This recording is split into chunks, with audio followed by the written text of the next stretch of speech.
Y vamos a estudiar entonces la clase de hoy. ¿Cómo va? Bien, pues, muchachos. Nos habíamos quedado la sesión pasada en lo que es una introducción y vimos un recordatorio de los sistemas básicos.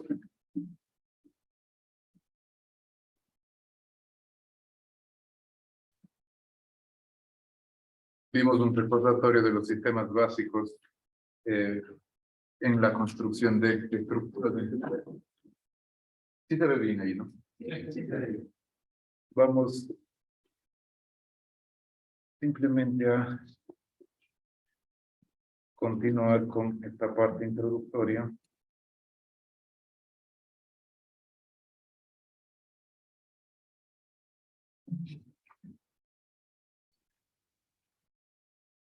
Habíamos visto la sesión pasada los diferentes tipos de elementos estructurales, habíamos visto en qué consisten los tensores, que al igual que las columnas son elementos sometidos a carga axial, de tensión en el primer caso, de compresión en el segundo, y como tal, sus esfuerzos en una sección transversal son más o menos uniformes, por lo tanto son secciones bastante eficientes, sobre todo los tensores.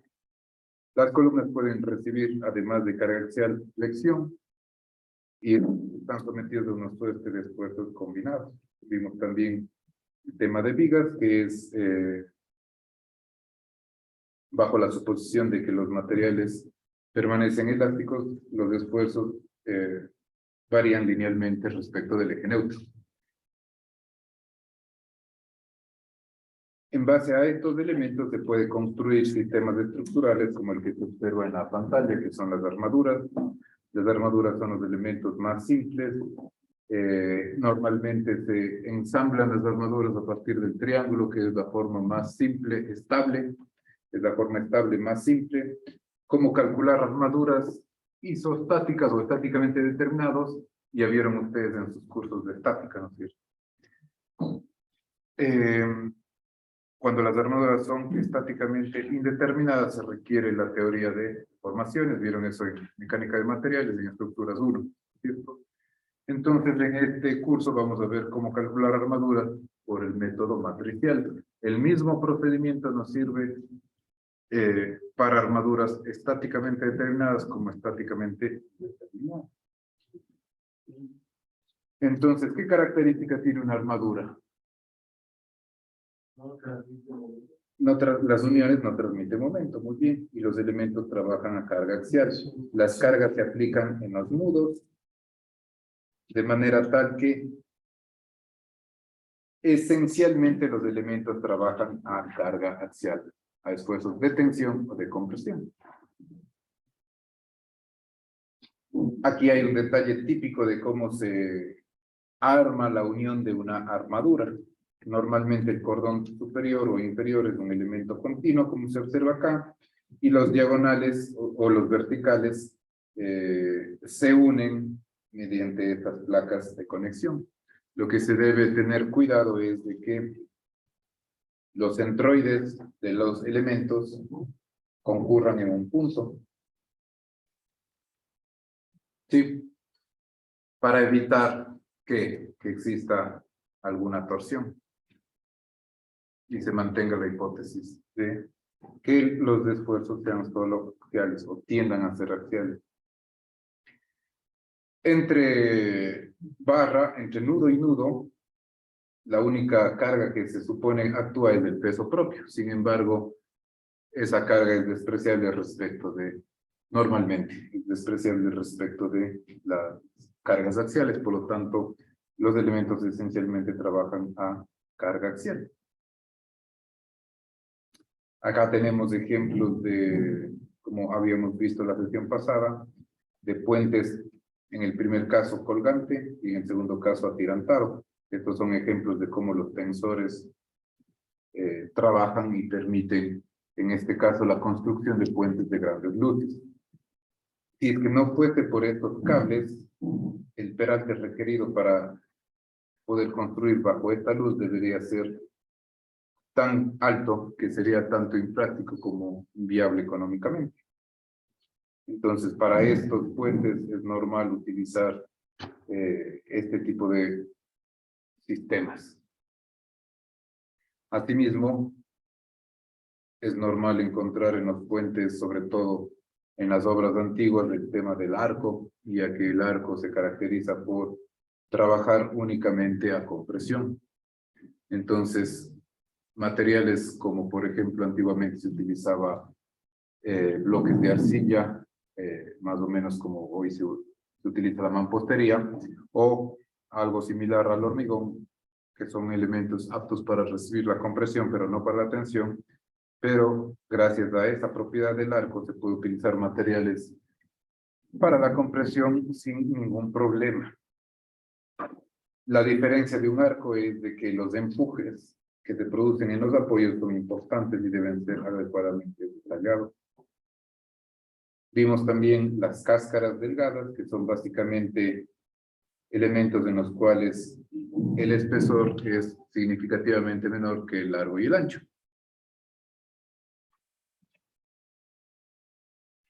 Como tipos de estructuras que tenemos en nuestro día a día, en la construcción, en la industria de la construcción, tenemos los edificios. Los edificios normalmente están constituidos por marcos portantes, que pueden ser marcos a momento, marcos arrostrados, muros estructurales. Entonces, ese tipo de sistemas nos permite ya construir edificaciones reales. Acá tenemos ejemplos de puentes. Este es un puente simplemente apoyado, este es un puente atirantado.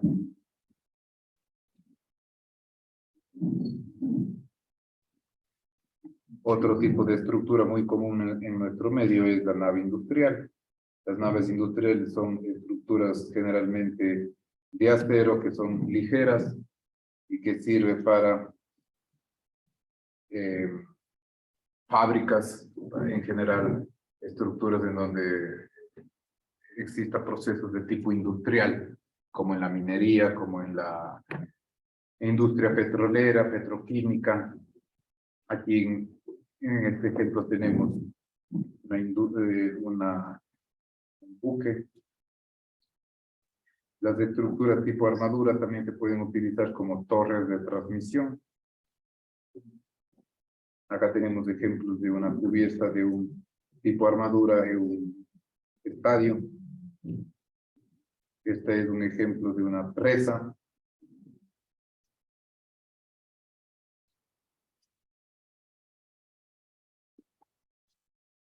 Plataformas de tipo marino. Entonces, en este curso de Estructuras 2 vamos a centrarnos en dos tipos de sistemas.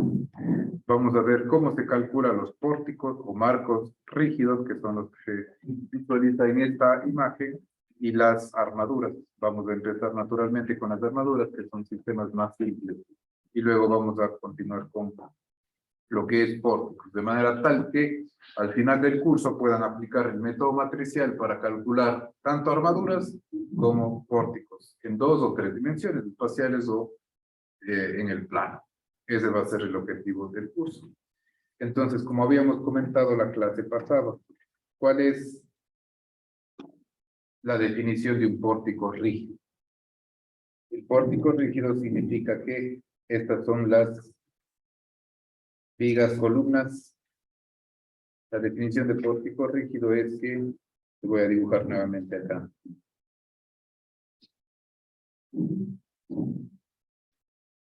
Voy a dibujarle solo un marco. Si yo le aplico una carga,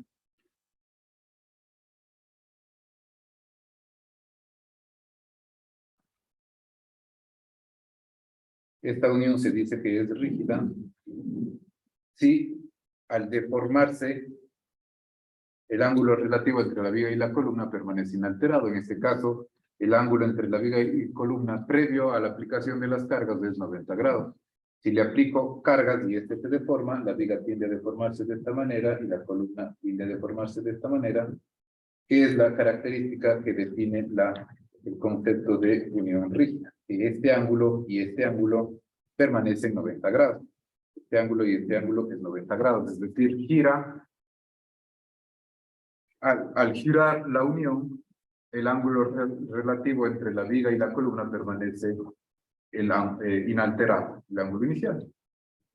Producto de ello que se consigue que el momento que se produce en la viga se transmite a la columna. Es decir, si yo hago un diagrama de cuerpo libre de la viga, esto sería la viga, aquí tengo cargas, al apoyo al nodo le llega un momento y cargas de corte, reacciones de apoyo. Este momento se transmite en su totalidad a la columna. Entonces, a la columna, este momento se le transmite en su totalidad y esa reacción pasa como carga axial. Esa es la definición de unión rígida. ¿Estamos de acuerdo? Ahora, un pórtico no es por naturaleza rígido, así como por naturaleza no es dúctil. Se debe detallar de manera tal que se pueda conseguir esa unión rígida. En el hormigón es un poco más sencillo que en el acero por la manera en cómo se construye de manera monolítica. En el acero se debe detallar y garantizar a través de un adecuado proceso de soldado que se consiga una unión de tipo rígido para que se pueda conseguir este efecto. ¿Estamos de acuerdo? ¿Alguna pregunta?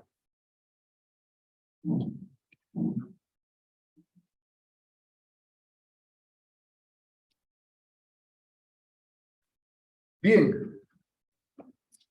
Entonces eso para completar lo que conversamos la clase pasada. Vamos a adentrarnos un poco en el tema de los códigos de diseño y construcción para empezar el tema de las cargas sobre las estructuras. Entonces vamos a ir, en este capítulo nos vamos a centrar en lo que es la estimación de cargas en edificaciones. Y para ello vamos a apoyarnos en lo que son los códigos de diseño y construcción.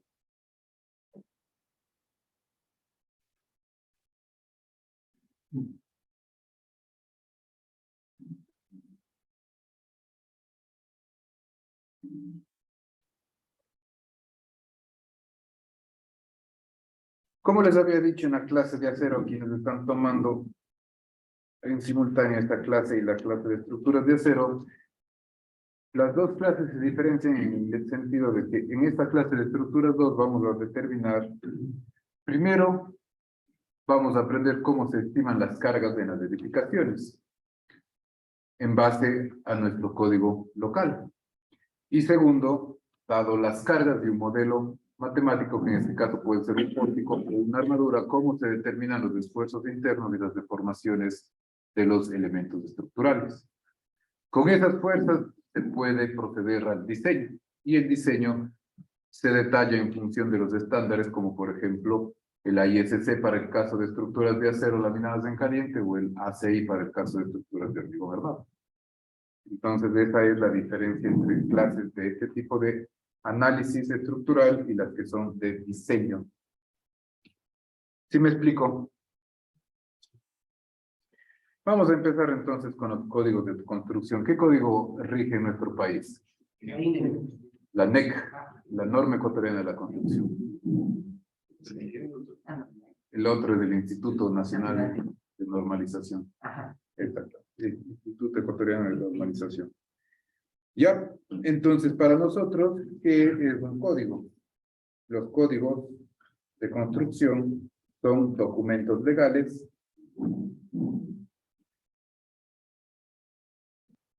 es decir, de cumplimiento obligatorio. Su incumplimiento ocasiona o podría conllevar a problemas de tipo legal.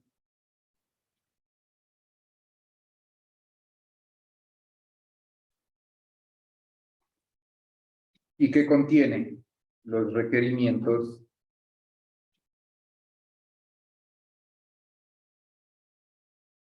mínimos de seguridad en una estructura.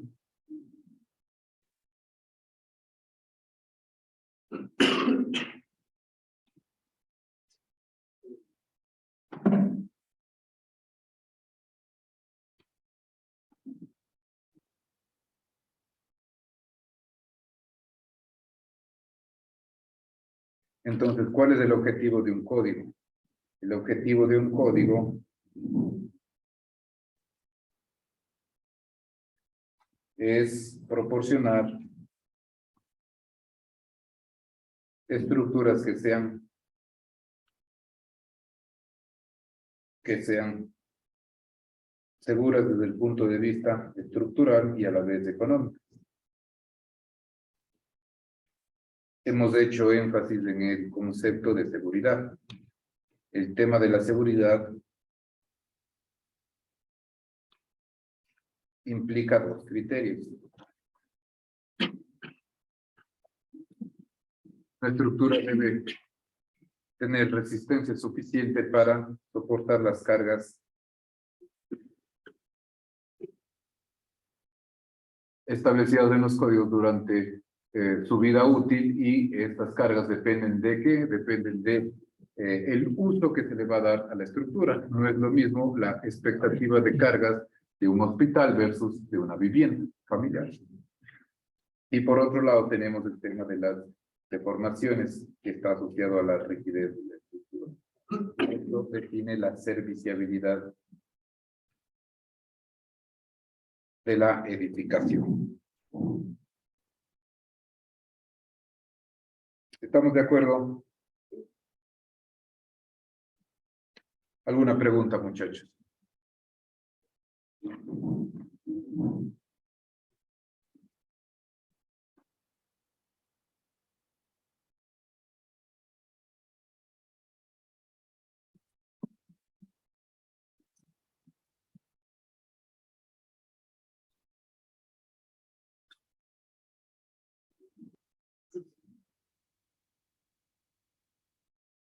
Entonces, en los códigos, ¿qué información normalmente encontramos? En los códigos tenemos las cargas de diseño o las cargas de servicio, que dependen del uso de la estructura. ¿Qué más podemos encontrar en los códigos? Vamos a encontrar las suposiciones de diseño.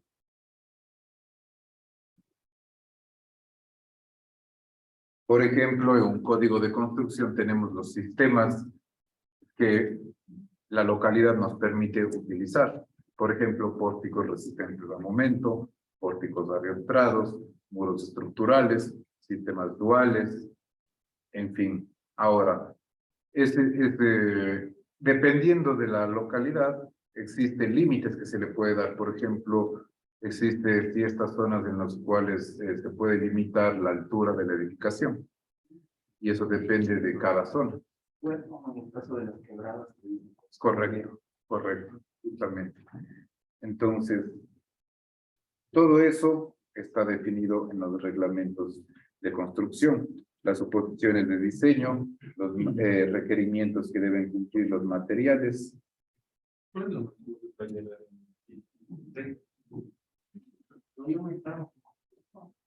No estoy seguro, tengo que averiguar. Me parece que recién hubo una reforma. Sí. Me parece que antes no pasaba de 30. Me parece que sobre todo con lo que se movió el aeropuerto y todo, ahora tiene una flexibilidad mayor. Temas como el aeropuerto evidentemente definen ese tipo de datos, porque evidentemente podría ocasionar alguna interferencia en los sistemas de navegación y todo eso. Entonces ahora tengo entendido que sí hubo recién una reforma. Entonces, ¿qué ejemplos tenemos de código?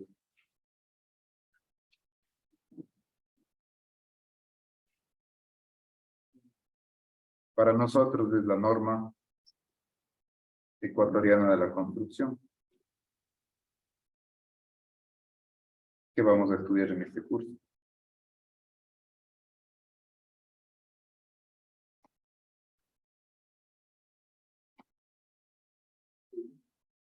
el código ASCE 7, el último, la edición del 2016, que es el de la Sociedad Americana de Ingeniería Civil. El código IBC, que es, digamos así, el código madre de allá de los Estados Unidos, del año 2000, y es 2015 me parece que es la última edición.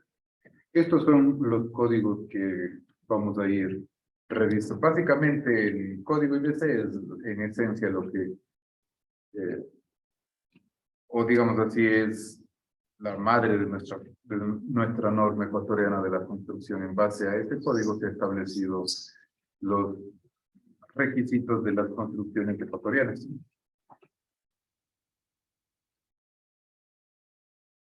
Además de los códigos, tenemos los estándares de diseño que definen básicamente cómo debemos diseñar en función del material las estructuras para cumplir los requisitos de los códigos. Por ejemplo, el ACI nos dice cómo debemos diseñar y detallar las estructuras para que se de hormigón armado, para que sean capaces de cumplir los reglamentos o, digamos así, claro, lo establecido y sentado en los códigos de construcción. En el caso de acero, es el AISC. ¿Estamos de acuerdo? Esos estándares van a ser estudiados en cada clase respectiva. En esta clase no nos vamos a centrar en estudiar ni el ACI ni el AISC. Aquí nos vamos más bien a centrar en estudiar la norma ecuatoriana de la. En la clase de acero vamos a centrarnos a estudiar por otro lado lo que es el AISC.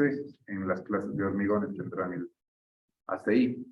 Igual en las clases de puentes tienen las normas o los estándares de la ARC. ¿Sí? Entonces, esa es la manera como nos vamos a manejar. ¿Estamos de acuerdo? ¿Alguna pregunta, muchachos? Yo tengo una duda. Sí, adelante, por He favor. visto que los municipios sacan ordenanzas. Correcto. Y esto entra dentro de los códigos, pues parte de los códigos. No, las ordenanzas es algo diferente. Las ordenanzas, cada municipio establece, a ver, digamos en nuestro país, la norma ecuatoriana de la construcción es de cumplimiento obligatorio para todo el Ecuador. Entonces, las ordenanzas deben ajustarse a la normativa nacional. Pero la ordenanza es algo diferente, ya que establece la normativa apropiada para la ciudad, es decir, por ejemplo, establece el número máximo de pisos en una, no sé, por ejemplo, aquí en Cumbayá, establece las separaciones que debe existir, los retiros, todo eso. Entonces, un poco diferente. El uso de suelo, todo ese tipo de cosas. Estar en una zona residencial, no se puede poner una planta industrial, cosas de ese tipo. Claro, no todo el terreno puede utilizar exactamente. Exactamente. Sí.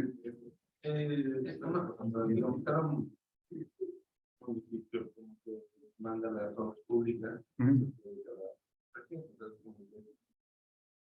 ¿Quién controla que se haga o se haga? Por ejemplo, el caso El aluvión. Ya. Se hace un año o algo así, fue más porque estuvo existiendo municipios de mantenimiento De las quebradas. como durante un año y medio. Correcto. ¿Quién controla eso? ¿Quién controla eso ahí? No sé, tal vez el Ministerio de Ambiente. Sí. Igual es la parte política. Claro. Sí. Bien. Vamos a pasar entonces dentro del tema de los códigos de construcción, vamos a estudiar un poco a detalle las cargas en edificación.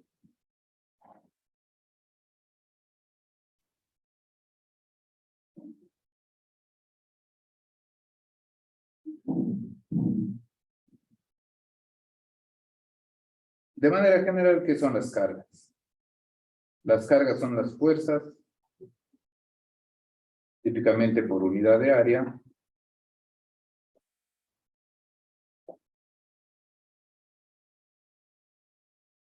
que se aplican o que actúan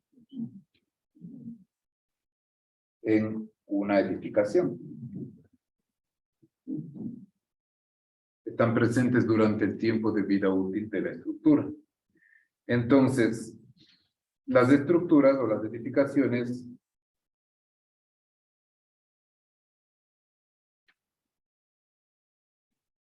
deben diseñarse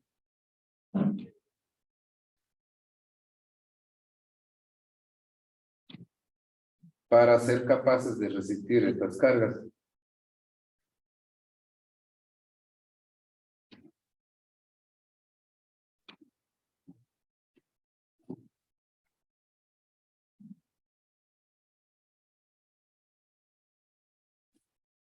Asimismo,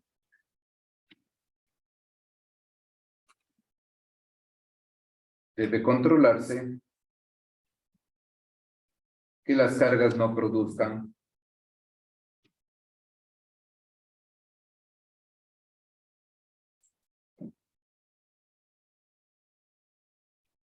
deformaciones excesivas.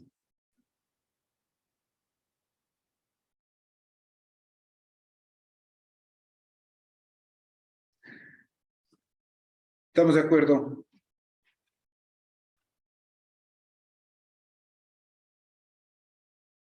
¿Sí se entiende? Sí.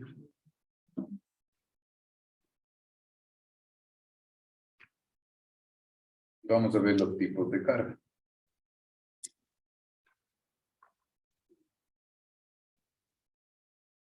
En general vamos a agrupar en dos categorías. Las cargas gravitacionales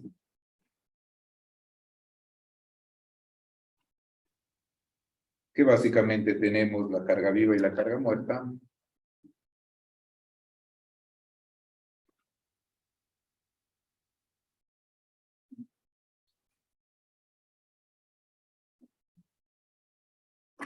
Y tenemos las cargas de tipo ambiental.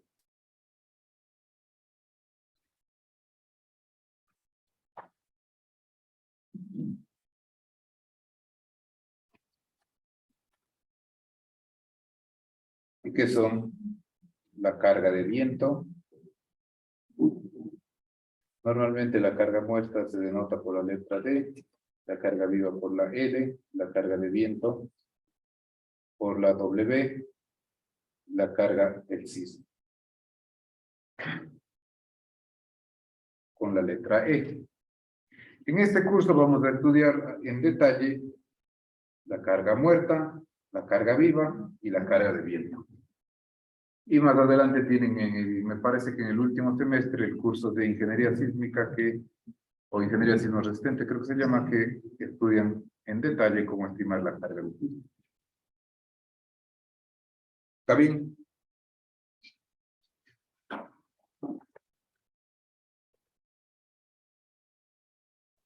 ¿Alguna pregunta hasta aquí, muchachos?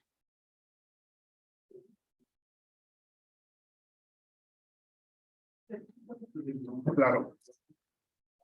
¿Ahí está bien?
¿Listos? Vamos entonces con la carga muerta. Cargas de edificaciones. Vamos con la carga muerta.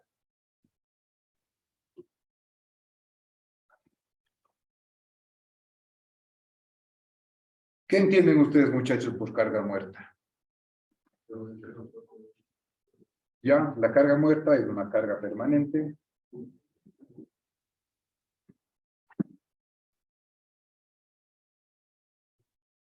¿Qué quiere decir que la carga sea permanente? Por tanto, su posición no varía en el tiempo.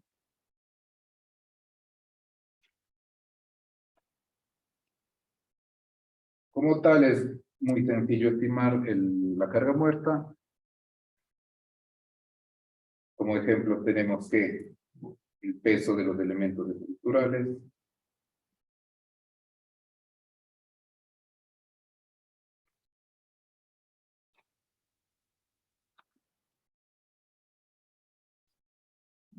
el peso de los elementos divisorios, el peso de las paredes divisorias, el peso de las instalaciones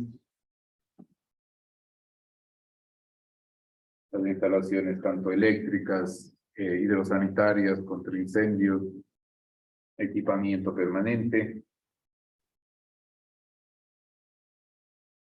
Bueno, pero esta es una piscina, el agua. Como peso muerto. Sí, pues, ya. Pero lo más desfavorable sería considerar el peso. En el caso de una piscina hay que tener otra consideración, es una buena pregunta. En el caso de si tengo una piscina, qué sé yo, en la cubierta, incluso se debe considerar producto de si hay un sismo, puede haber el tema de que exista movimiento y eso.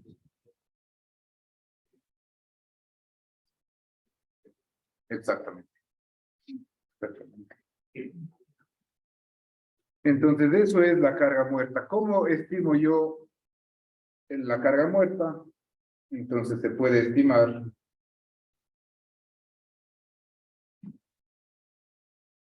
cuantificando los volúmenes de los elementos.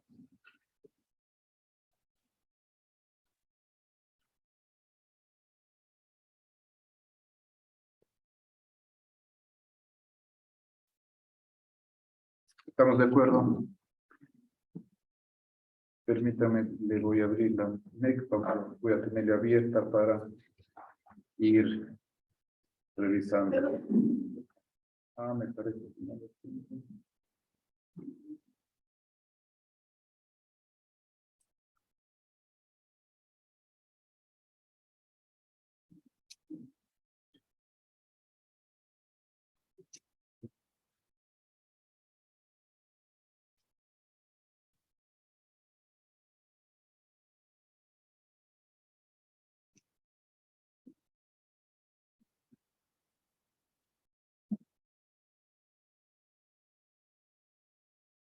Y les hago llegar de los elementos que he tenido cargados. No importa, en la siguiente clase vamos a empezar a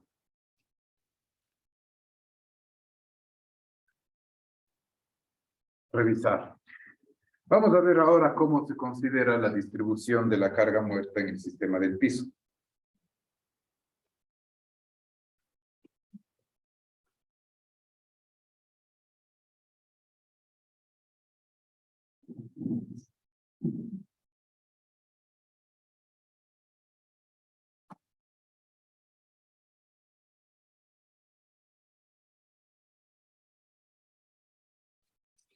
Típicamente, ¿qué es lo que tenemos en una edificación? Típicamente tenemos la losa, que es una edificación de estructuras de acero. Lo normal es que exista un sistema de vigas, columnas, vigas secundarias o viguetas, y sobre eso se asienta la losa, que típicamente es una placa colaborante rellena de hormigón armado. O si es que es de hormigón armado el sistema, normalmente no existe viguetas o vigas secundarias, sino tenemos las vigas y las columnas principales. Entonces, depende de la manera en cómo se distribuye el sistema de, cómo se distribuye la carga. En el sistema de piso depende de la configuración del mismo. Entonces tenemos varias posibilidades. Por ejemplo, vamos a empezar con el primer caso en el que tengo una estructura de acero, pongamos así.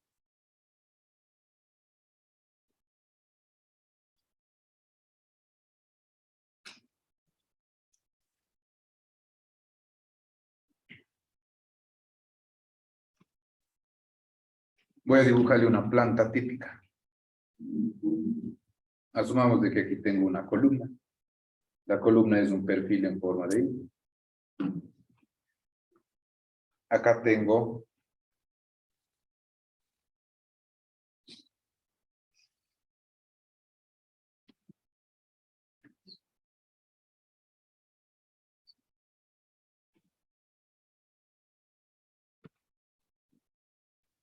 voy a ponerle 4 columnas.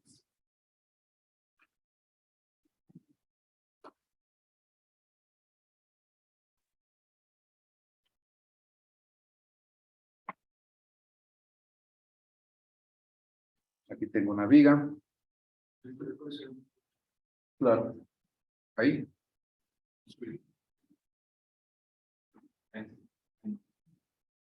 Ya. Sigan nomás. Terminen de copiar.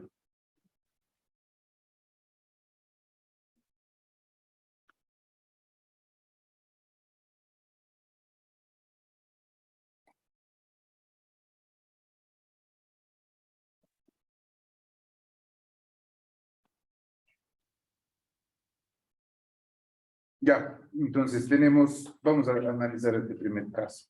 Aquí tengo una viga que conecta los patines de las columnas, tengo otra viga que conecta las almas de las columnas, acá tengo una tercera viga y finalmente cierro de esta manera. Tengo acá, en este sistema de piso que continúa, tengo 2 viguetas o vigas secundarias. Estas viguetas están conectadas a las vigas principales. Y sobre esto se asienta el sistema de piso. No sé si me va a entender. ¿Sí está claro? Entonces, típicamente, sobre esto se asienta la losa, que normalmente puede ser placa colaborante y rellena de hormigón. Entonces, ¿qué es lo que vamos a ver en este momento? Vamos a ver cómo se distribuye la carga en las vigas y en las columnas. ¿Sí? ¿De qué depende la manera en cómo se distribuye la carga muerta en el sistema de piso? Depende de cómo esté configurado. ¿Y a qué me refiero y cómo se distribuye? Básicamente es el peso total que tiene, del peso total de la losa, qué fracción va a las viguetas, qué fracción va a las vigas y qué fracción va a las columnas. ¿Sí me explico? Está claro de que en una edificación, asumamos de que tengo una edificación de, por decir, de 3 pisos.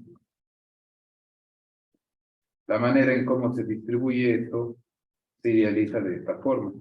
Yo tengo, asumamos de que por el momento no existe carga viva, lo único que existe es carga muerta, nos vamos a centrar en los pesos. El peso de la losa va a transmitirse de alguna manera a las vigas.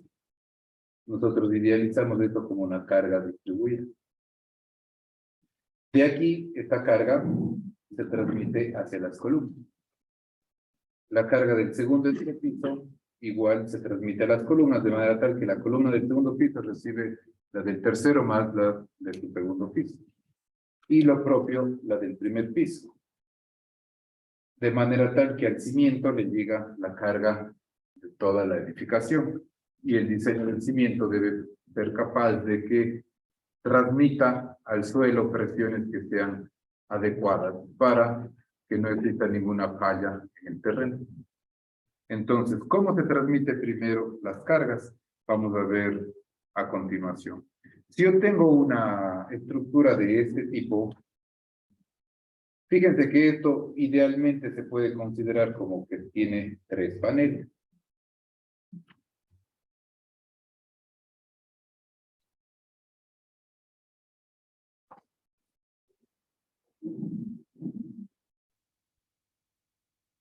Normalmente, normalmente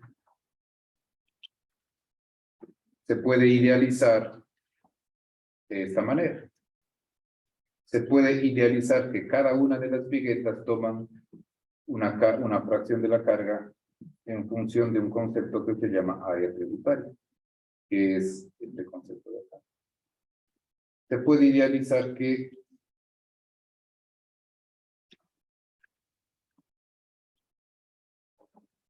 se forman líneas más o menos a 45 grados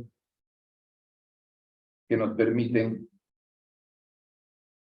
idealizar qué fracción llega a cada elemento estructural. Voy a ponerle una notación. A esta le voy a llamar el eje A. Y a este le voy a llamar el eje B. Entonces aquí tengo, a esta vigueta le voy a llamar 1 y a esta vigueta le voy a llamar 2. Vamos por un minuto a ver qué fracción de la carga total va a la vigueta 1. Dependiendo de la relación que exista entre este largo y este ancho, pero de manera general, la suposición es de que se forman trapecios y triángulos, y que a la viga 1 le va esta carga de acá. A la vigueta 1 le recibe esta carga, más esta carga de acá. ¿Se entiende? La viga A, por otro lado, recibe solo a esta parte de acá. Sí. Y lo propio la viga B.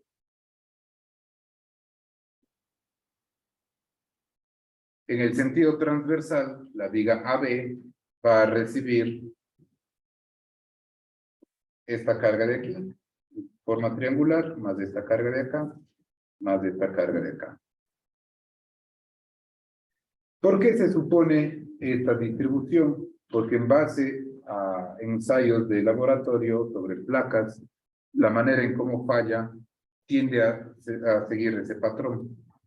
Yo tengo una losa sometida a una prueba de carga. El modo de falla es algo como esto. Es decir, si a una losa le cargo uniformemente, el modo de falla se forman estas líneas de fluencia que se llaman y nos dan más o menos un modelo similar al planteado acá, a aproximadamente 45 grados. Sí. Pregunta. Sí, adelante. Tributarias. Están cuadradas. Sí, ya vamos a eso. Las áreas tributarias, depende eso de la rectangularidad, de la relación largo-ancho. Justo vamos a eso. De manera general se puede idealizar de esta manera.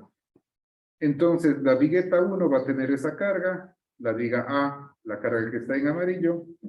Ahora, esa pregunta está muy bien. Normalmente esto es dependiente, se puede ahora por simplicidad idealizar en función de la relación largo y ancho.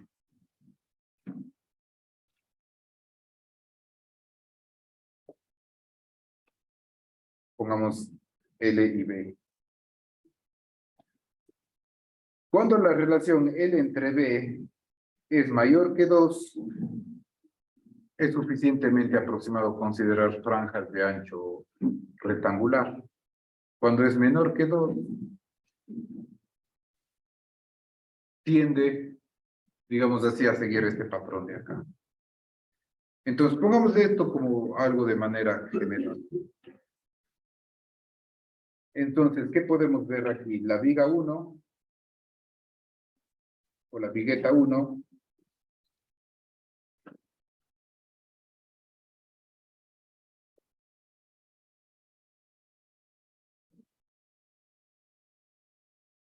se puede idealizar de esta manera.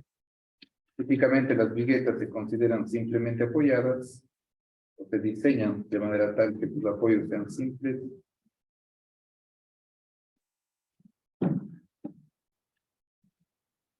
Ya vamos a hacer ejemplos numéricos de todo esto. Esta sería la luz L. Y típicamente va a soportar la carga que está de morado, que tiene una forma trapezoidal. Sí, adelante, por favor. 1-1. Perdón, ahí. Ahí está bien. Ya. Esta es la suposición típica.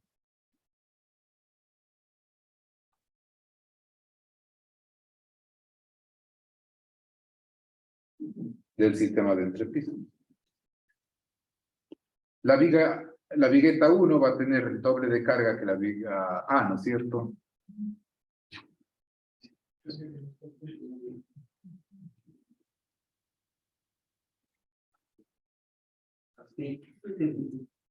¿Está bien? Sí. Ya. Ahora, las vigas transversales. Acá, ¿qué tenemos? Esta es la carga aplicada y aquí tenemos una reacción de apoyo. ¿Sí?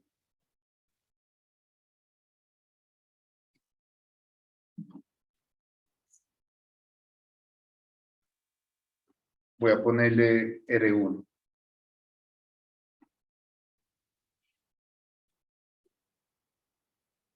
Sí me explico, ¿no es cierto? Ahora, ¿qué es lo que sucede? Lo mismo va a ocurrir en la vigueta 2, en la viga A y en la viga B. ¿Qué es lo que ocurre en la viga transversal, es decir, en la viga AB? Vamos a ver qué ocurre por otro lado en la viga AB. Exactamente. Muy bien.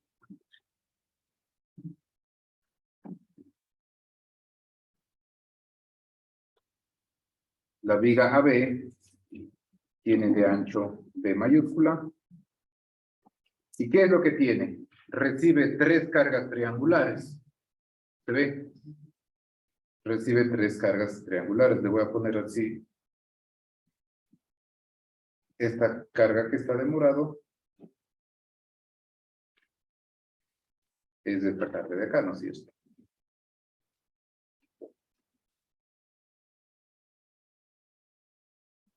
Ahora, acá recibe 3 cargas triangulares.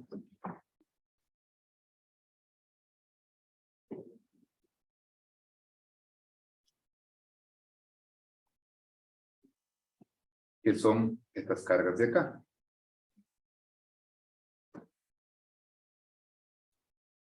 Una, 2 y 3, ¿no es cierto?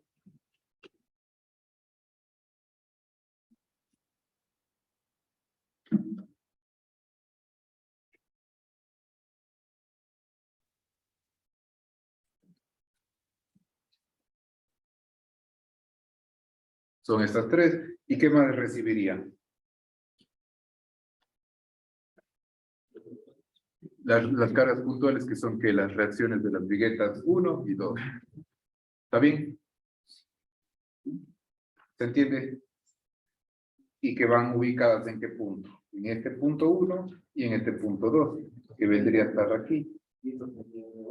Esto R1 y acá R2. Y aquí voy a tener una reacción RA y una reacción RB. Esta es una forma sencilla de idealizar cómo se distribuyen las cargas en el sistema de piso. Entonces, de aquí nace el concepto de área tributaria.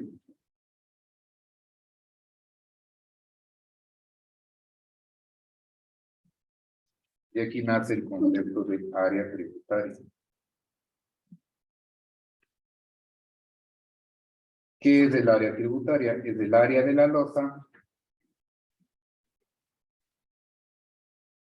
que debe soportar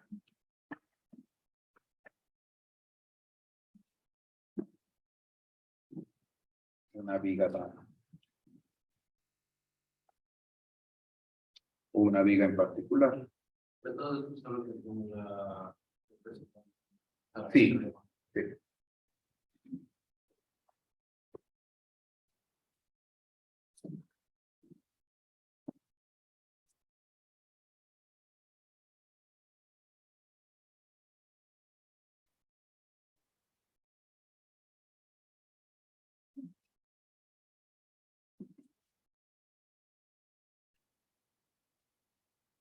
¿Se entiende, muchachos? ¿Alguna pregunta? Vamos a hacer ejemplos. Creo que en la siguiente clase sería la de luz. ¿Cómo estamos? Creo que en la siguiente clase.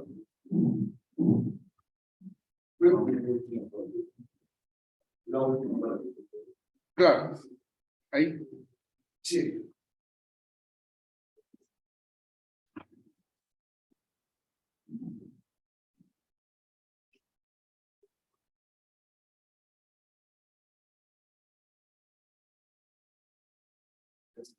¿Ya?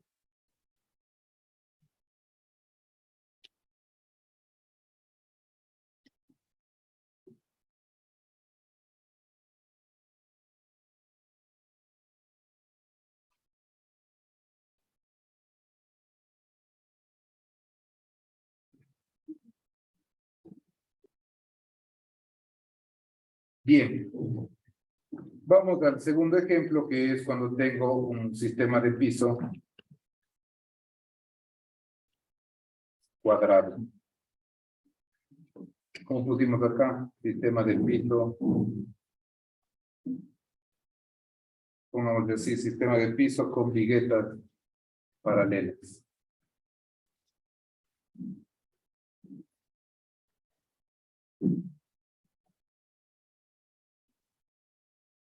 Vamos a ver el sistema de piso cuadrado, que es algo como este.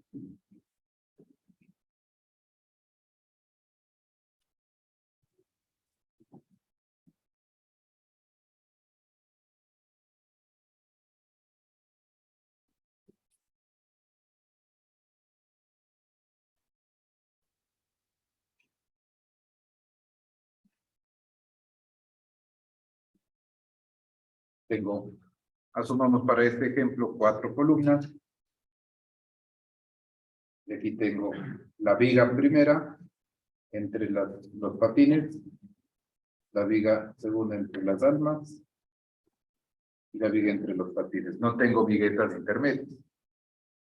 Vamos de aquí, que esta longitud es L, y como es cuadrada, esta longitud es L.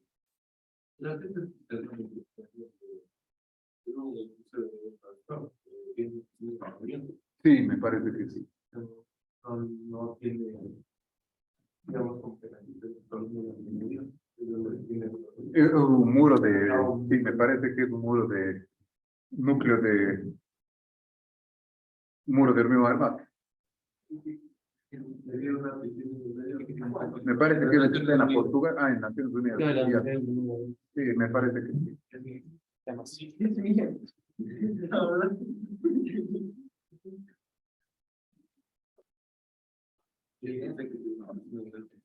No es el icon. No, el Axel está en la Sheets. En la sheet.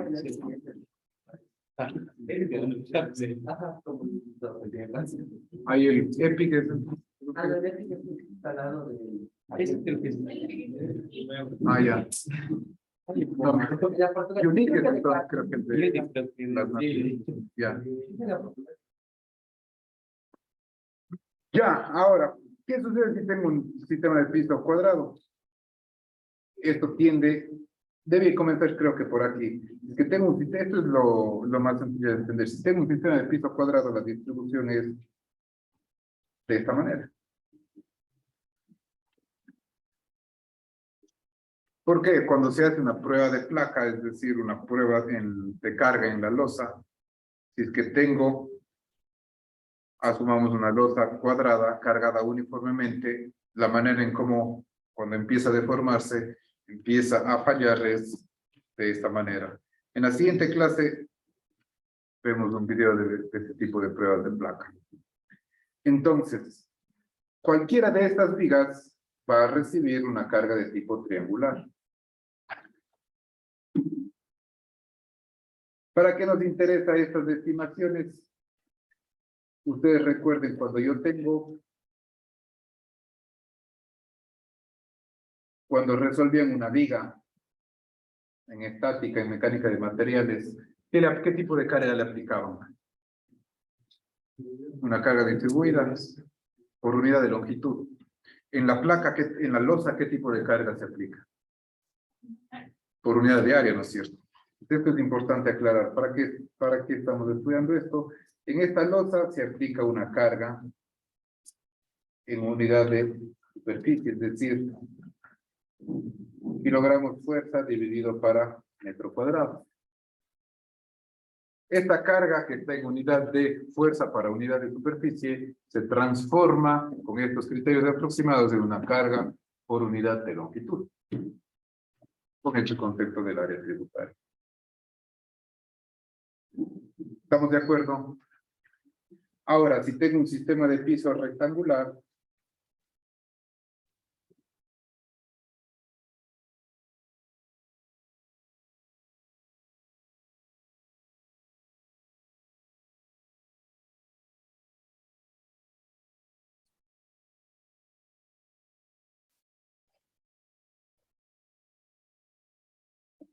Sería igual el porcentaje. ¿no sería, perdón? Igual, pero Ya vamos a ver. Justo vamos a eso. Vamos a ver solo qué simplificación normalmente se hace. Tengo aquí las vigas longitudinales y transversales. Cuando la relación de aspecto, es decir, cuando la longitud dividido para el ancho es mayor que 2, básicamente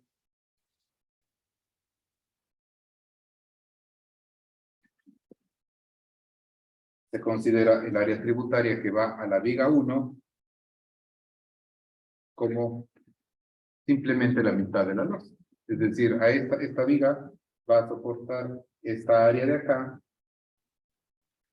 y la viga paralela va a soportar la mitad de acá. Es mucho más sencillo. la altura de medio. Exactamente. Tal, correcto. Muy bien.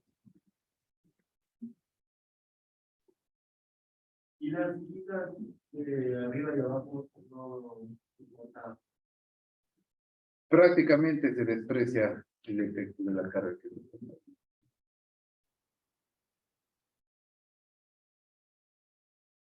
sería una carga de este tipo.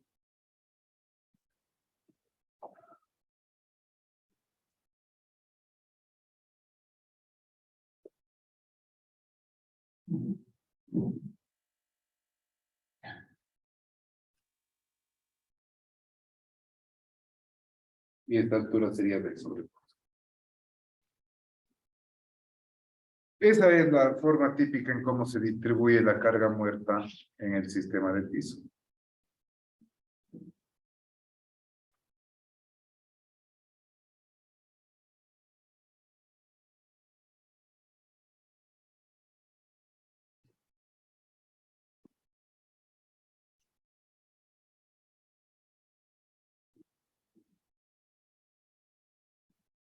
¿Alguna pregunta?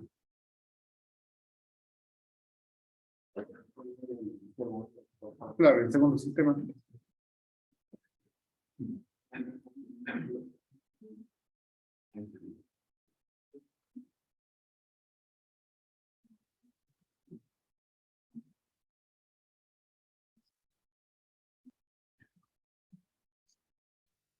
Normalmente estas distribuciones ya no se hacen, antiguamente sí se hacían, ahora ya no se hacen manualmente, ya que los programas computacionales como el SAP o el ETAP realizan la distribución considerando los métodos matriciales. Sin embargo, estos conceptos son importantes.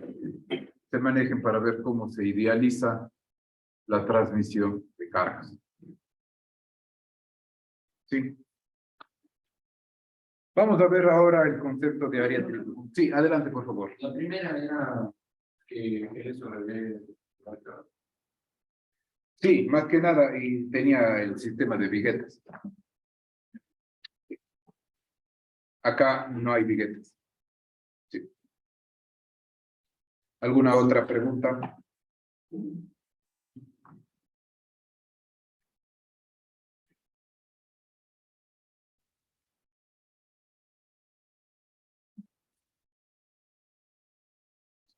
Vamos a ver ahora, hemos visto cómo se transmite o cómo se aproxima la transmisión, la manera en cómo se transmiten las cargas de la losa al sistema de vigas. Ahora vamos a ver cómo se puede aproximar a las columnas. Entonces vamos a ver el concepto de área tributaria en las columnas.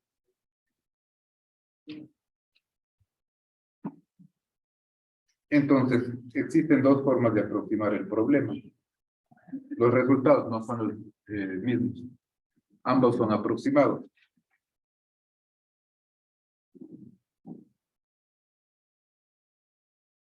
Existen dos formas de aproximar la carga de gravedad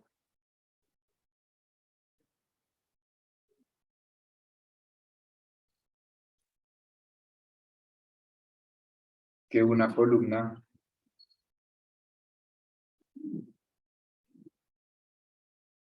va a soportar.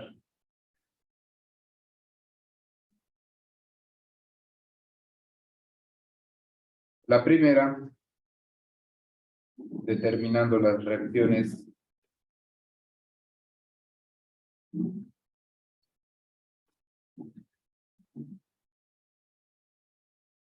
de las vigas que concurren a la columna,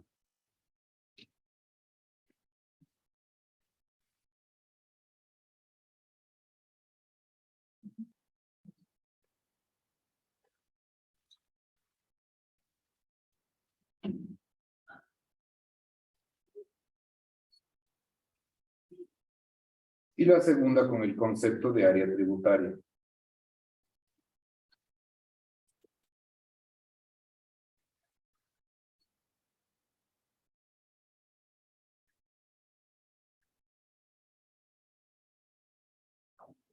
¿Qué es el área tributaria en una columna? Es el área alrededor de la columna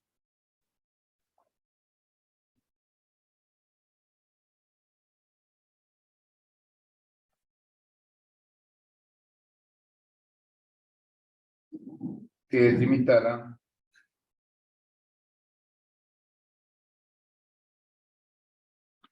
por las líneas centrales de los paneles.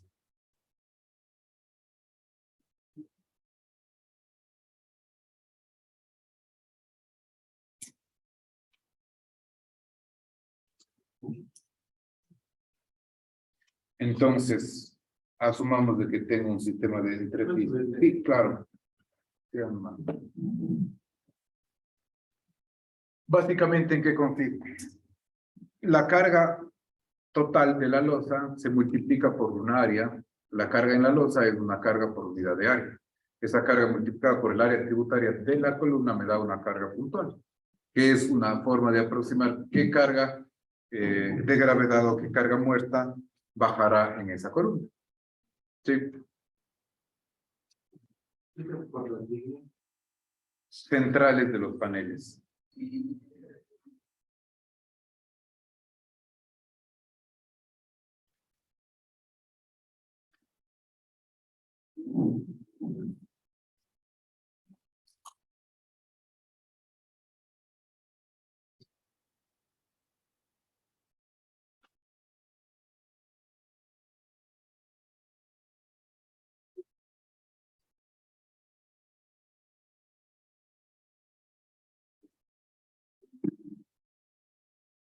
Bien, entonces para explicar este concepto, si tengo un conjunto de columnas,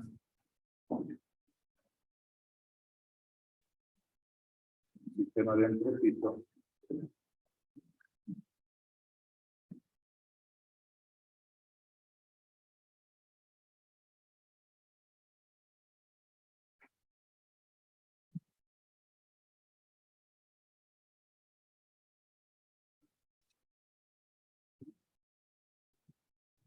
asumamos de que tengo este sistema de entrepiso.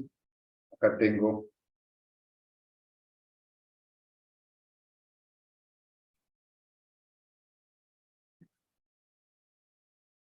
asumamos L1, L2, D1, D2. Si quiero determinar de manera aproximada la carga muerta en esta columna. ¿Cómo estimo la carga muerta aproximada en esta columna? Con el concepto de área tributaria que, como nos dice acá, es el área alrededor de las columnas que es limitada por las líneas centrales de los paneles. ¿Cuál es la línea central de este panel? Va a ser una línea por acá. De este panel va a ser una línea por acá. De los paneles, de la parte superior, una línea por acá. Y de los paneles, una parte por acá. Y esto de aquí es del área tributaria de la columna.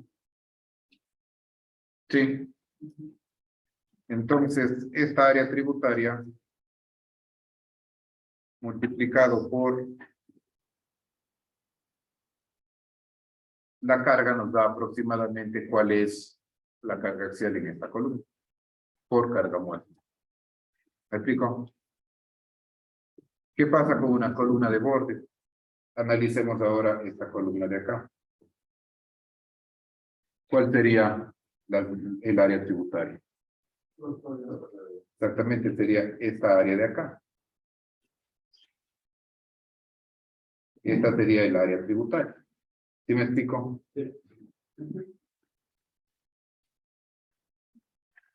Y si quiero analizar una columna de esquina, como por ejemplo, exactamente, tomamos esta columna de acá. El área tributaria sería esta área de acá.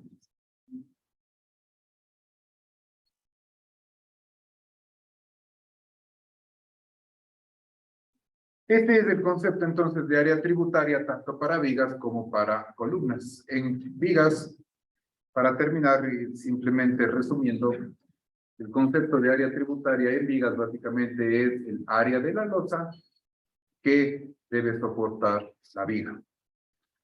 Y este concepto viene de la manera en cómo fallan las losas en una prueba de carga uniforme, que se van formando las líneas de fluencia. En columnas, básicamente, son las bisectrices de los paneles que rodean a la columna. Entonces, vamos en la siguiente clase a hacer unos ejemplos de cómo se estima la carga muerta en vigas y en columnas. Y procedemos luego a la carga viva y a la carga de viento. Para hallar la carga en la Sí. columna era área por Con la carga, es decir, el peso de la losa por el área. O en general, el peso de la carga muerta, digamos, con propiedad, por el área tributaria. ¿Está bien? ¿Alguna pregunta, muchachos? ¿Sí se entiende? Sí, adelante. ¿Puedes poner algo que antes sobre Claro. el sistema R3? ¿Desde aquí? Claro.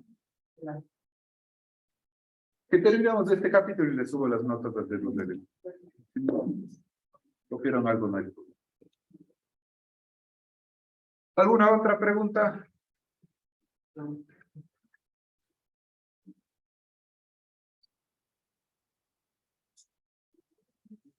Listo, muchachos. Dejamos los aquí.